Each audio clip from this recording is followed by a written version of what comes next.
On Friday, a little release known as Maximum Football 2019 came out. This is the first comprehensive collegiate football experience we've had in a long time available for consoles. And another game happened to come out Friday, so if you're thinking maybe I wanted a pro football version of this, you're in luck. So stick around, drop a like, really help us out, get subscribed, and get that notification bell on so you get notified of content like this. Grab a cold one, and let's party.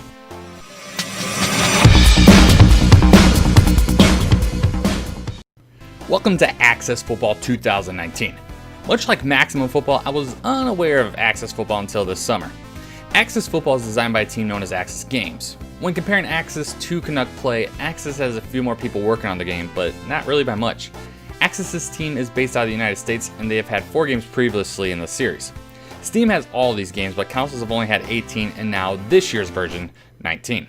That being said, 19 is the only version of this series I've played and will independently be reviewed with that consideration. At the time of this video's release, Access Football is only available on Steam and Xbox One at $29.99. Access is still going through the final approval process from Sony before the PS4 gets its release, and here's what they said on Twitter. We heard back from Sony, and they are asking for a few minor adjustments. We plan to resubmit on the 23rd. The PS4 release may be pushed back past our original 9/27 date, but if it does, it won't be much. Later they added it should be releasing soon. Also, a mobile port is planned to be released for late fall as shown here by Access in the YouTube comments of their launch trailer. On the Nintendo side of things, as I mentioned in my Maximum Football video, I was disappointed in finding out a Switch version was not happening. Much like that, Access is something I'd love to see on the Switch. However, currently we can be a little more optimistic. While they were denied last season for their console debuts, at the moment Nintendo is yet to deny them in the eShop. I mentioned that I found it strange that this was indeed Nintendo's process, and it very well could be Microsoft and Sony's as well. But Nintendo appears to be a little tighter on sports games that come through on the Switch. Now let's get some housekeeping out of the way regarding Access and Maximum. Like I and many other reviewers have pointed out, comparing Maximum to a AAA football title was and is unfair. Same here, Access deserves the same breaks as Maximum. Now, both Maximum and Access came out on the same day, but I opted to immediately talk about Maximum since everyone, myself included, has been waiting for a collegiate football experience back on consoles. Now, in all fairness, within this review, I will not be comparing Access to Maximum. Since I didn't play both games before doing my Maximum review, I want my Access review to be as independent of other experiences when it comes to how I discuss it in the same way Maximum had the privilege of. So with that being said, at some point this week, I will do a compare and contrast between the two games and offer a final opinion on if your money should go towards one or the other, and which you should pick. Be sure to get subscribed and turn on the notification bell so you know when that will happen. As with my Maximum review, I will leave timestamps in the description, so if you want to skip to certain aspects of the review, you can go ahead and do so. This review is done on the Xbox One version. I would typically prefer going PC if there's an option available, which there is, but I did have some leftover credit in my Xbox account, so I opted for the Xbox version. If a Steam sale includes Access in the future, I'll grab that. So any discussion of modding the game, which already has an amazing community by the way, will not be featured in this video since this is for the console version. So immediately off the bat, we were welcomed by a very slick and stylish menu UI. Disappointingly, you get just 2 play options, which is just an exhibition mode and franchise mode. Already no sign of a practice mode or season mode, and these 2 are important for some people and I think it's best to be brought up. Having a practice mode to get used to controls is not a bad option to have. Me personally, I'm okay with using Exhibition for that exact thing, but I can see where it may upset people not having a place to play around with the controls and calling plays outside of a game situation. Some people may be turned off by the lack of a season mode in which you just play through a single season and that's it, but with the tiered standing system, which I'll go into detail when we get to franchise, it may have an effect on that. Moving on in the UI, we'll discuss the options menu. Once you land upon it, it mentions screen resolution, which must have been an oversight to mention the console version since there is no screen resolution option to mess with. Your game will look as good as your setup will allow it to. The game features licensed music from Epidemic Sound, which keeps you from playing the game in silence. However, if you don't like the music, you have the option to turn this down, as well as a couple other sound sliders, including announcers, which I'll go nuts about when we start talking gameplay. Under the video options, you can change the camera zoom and camera height, as well as include sideline players and cheerleaders. This could have an effect on the frame rate, but I noticed nothing jarring having this included while playing. Next, you get to change the accelerated clock to where it lands, as well as the game speed and clock speed. I'll need to take plenty of time to test how these all work in relation to real time, because at those default speeds, the clocks run faster than real time, so I'd imagine turning clock speed all the way down would grant you true timing. In my 2 full games I've played before beginning to write this, the injury frequency at 4 netted quite a few injuries, so I'll need to adjust that to avoid the constant injuries happening. I played with icon passing the entire time, which is what I imagine most people will play with, but it is certainly awesome you're granted with 3 different choices to pass with. You're also able to tweak the penalty settings here. The frequency is fine. If anything, it may veer closer to just 1 penalty too many being called, but it wasn't crazy for what I experienced. I'll mention a problem I did have when we talk gameplay. Let's talk customization. Maximum Football promised a lot when it comes to this. So what does Axis promise when it comes to customization? Well, it's surprisingly back and forth for me personally. When it comes to the team specifically, you can edit their city and team name, but that is it. The logo cannot be touched, so with that being said, if I were to eventually want to change my team names, I'd go with a more accurate way of saying whatever their logo is. As for the uniform editor, you are greeted by this screen. Now, you get a decently detailed model of the player you're working with. This is where I hope Axis spends just a few more moments next season. You cannot change the main color of the jersey at all. Whatever you were given by Axis is what you are working with. But for what it's worth, they plan on expanding this section of the game. In the meantime, you can change the fonts and the colors of anything written, but you cannot edit anything outside the numbers and letters. Changing these colors offers an extremely terrible UI. The scrolling is tediously slow, and while you are shown a hexadecimal code next to the color, you cannot specifically enter one in, or if you can, I tried every single button combination to get there but had no luck. You also see a cursor over the color palette, but you have no way of selecting that either. You are instead relegated to the RGB sliders that move at a snail's pace and truly require patience to get what you're looking for. Also, you cannot touch the helmets at all. Well, you can change the paint finish and add a visor, but there's nothing about the helmet's design that you can alter. As for the rest of the uniform, you can mix and match pants and jersey tops to create your own alternates, but this is a feature that leaves a ton to be desired. Lastly, we'll talk about editing players. While it would be nice to have the ability to create your own player, which you do not have the ability to, you can always select a player and go nuts from there. But let's talk about selecting players, shall we? You see how I'm scrolling down, the UI doesn't follow me down there? It's because while I'm clicking down with the D-pad or the left stick, I have to use the right stick at the same time to scroll the entire list down. Having to use 2 controls to navigate the roster is a design choice that I hope to see fixed in the future. Once you get into the player editor, you are welcomed by a simple editing screen. The portrait I tried changing a few times to no luck, and as for the skin color, you can get that changed by changing between 1 and 5. Further down you see visor, sleeves, bands, and wraps, and much like basic binary, a 1 in this field turns on set equipment and 0 turns off set equipment. This is where you can also change jersey numbers and age of your players. It'd be nice to have a model stand there so you can see what changes while you are messing with this, but the options in editing is ridiculously small, so not opting to waste any time and space with creating standard models for that aspect is acceptable. Let's jump into an exhibition game. So with the exhibition, you are given 4 options immediately. You can opt to play against the CPU yourself, play locally with a friend, call the plays and watch the game as the coach, and simply watch game played by the computer. Initially, I was going to show footage of the coach mode during this section of the review, but it is literally the 1-player mode which I'm about to show you, but the computer runs your plays instead. No different UI setup, just playing without actually playing the plays. So you get to choose your teams, and there are 36 to choose from, all ranging from the 3 biggest North American countries. So you have a Mexico City team, a few Canadian teams, and the rest are filled out by American teams. I'll go over all the teams when we go to franchise mode so you have an idea. When you're about to go into a game, you get welcomed by the game options menu, and this is where you'll have a chance to set your difficulty, as well as the time and weather involved with the game. Quarter length options are set to 3, 5, 7, 10, and 15 minutes. You also get to set the stadium, which is very nice to get a preview of each stadium, as well what the analysts predict will happen. I wish I had not watched anything about this game or last year's game, because if I went into this exact moment with no knowledge and I hear this... Ladies and gentlemen, welcome to Atlanta, Georgia. Along with our Access Sports Network crew, I'm Dave Stevens. I would have lost my shit right then and there. For those who don't know, and I'm assuming you have some knowledge of Access at this point, starting last season, Terry McGovern, a veteran in the voiceover business, is known as the voice of NFL 2K games, was pegged as the announcer for Access Football. To me, this is exciting because when it comes to football game announcers, the voice of my childhood was Dan Stevens.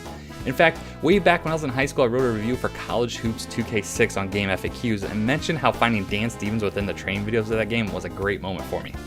Now, admittedly, this is where my self-hype for Dave Stevens comes to an end. My guess is he was given a set of lines to record and that was about it. Which I understand, this is an indie title and they probably didn't have the means to make the sound entirely fluid. Because the way the announcing is cut together, it is quite rough, but it is nice to have that familiar voice along with the action, as well as announcing in an indie game. There's some solid effort with that aspect. The coin toss UI is simple and elegant, it works, and I still hate that Madden no longer includes it, but whatever, moving on. Immediately looking at the field, it looks pretty good.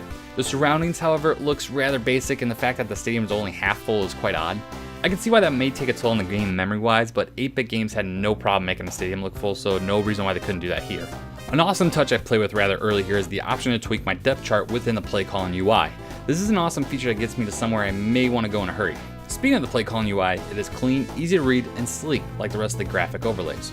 While we are on the topic of graphic overlays, the score overlay looks clean. I can't put my finger on where it may take inspiration from, but it has a familiar yet unique feel to it.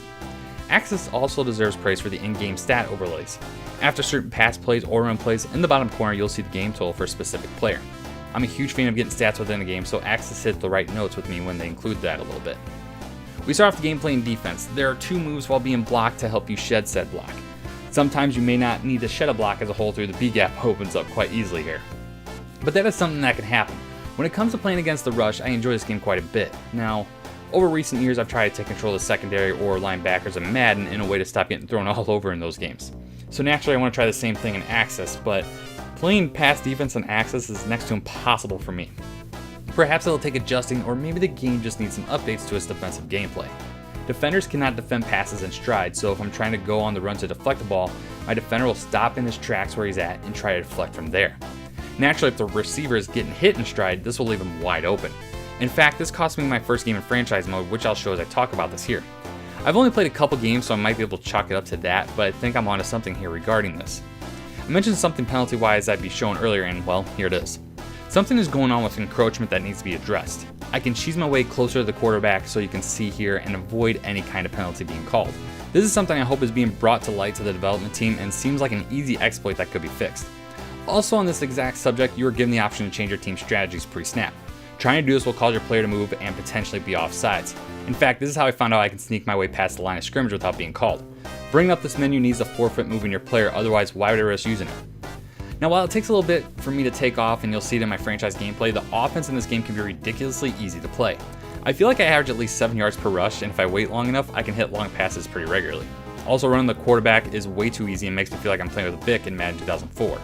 That being said, I've always been a fan of running in football games, so while it is nice to be able to exploit the game running the ball, I feel like I'm cheesing the game too hard by running the ball at times. But let's be honest, that's how I feel when it comes to the offense as a whole. Passing, I feel there's a bit more balance when playing against a computer because I will get intercepted when I screw the timing of a pass up.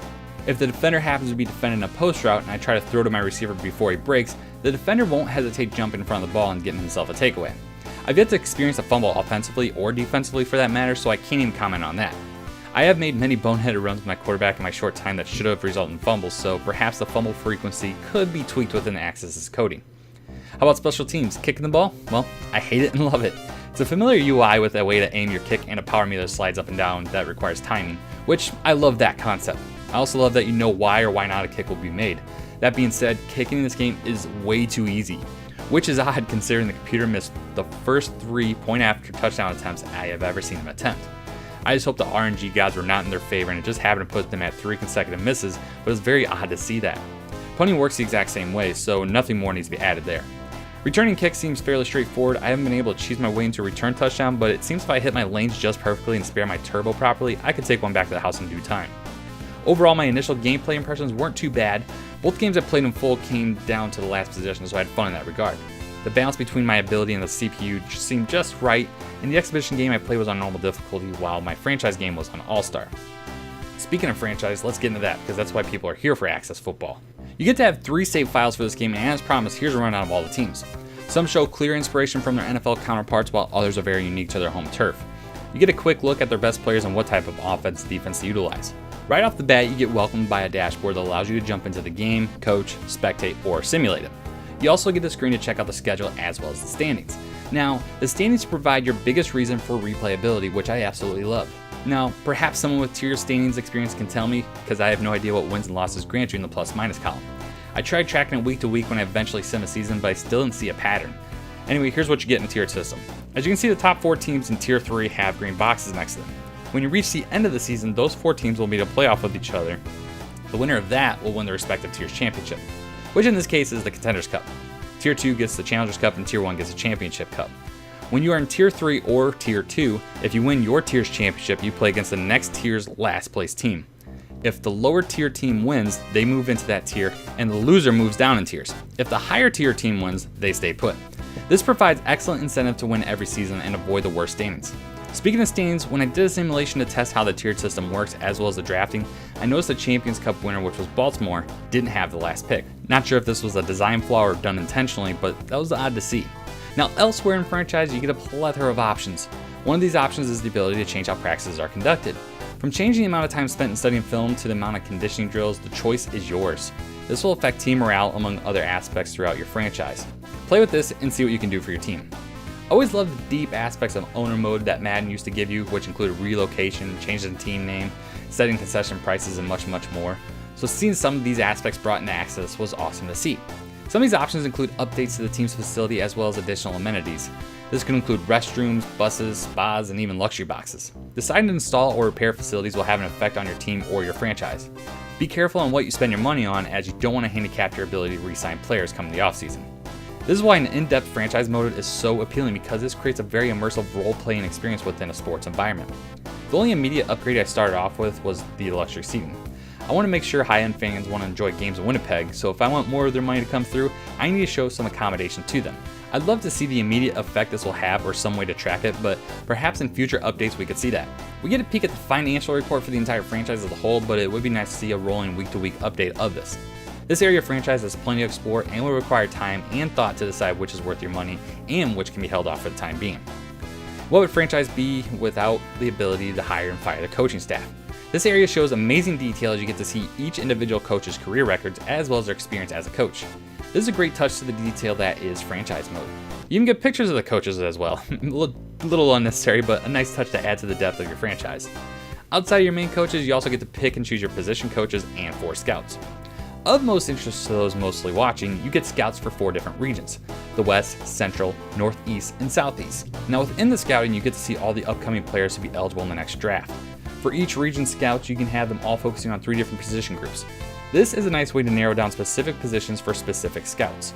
Now within this, you get 3 scout points to choose from. When you use a scout point, you get a more pinpointed idea of what their overall will be. As you can see here, I decided to scout Eugene Torres, a defensive lineman in the Western region. When you use the scout point, the scout percentage goes up to almost completion and you see the estimated overall change. Further scouting gives us a clearer view of the prospect's overall potential. This is a great tool to utilize when you're looking at building up your future within your franchise. Lastly, when you go to pick a game or franchise, everything remains the same.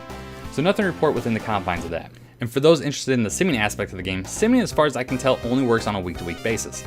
Simming said weeks takes only a couple seconds, so you get to the offseason in less than 5 minutes with no problem. You're also able to spectate the playoff games you're not a part of, which, if you're into that sort of thing, this will please you.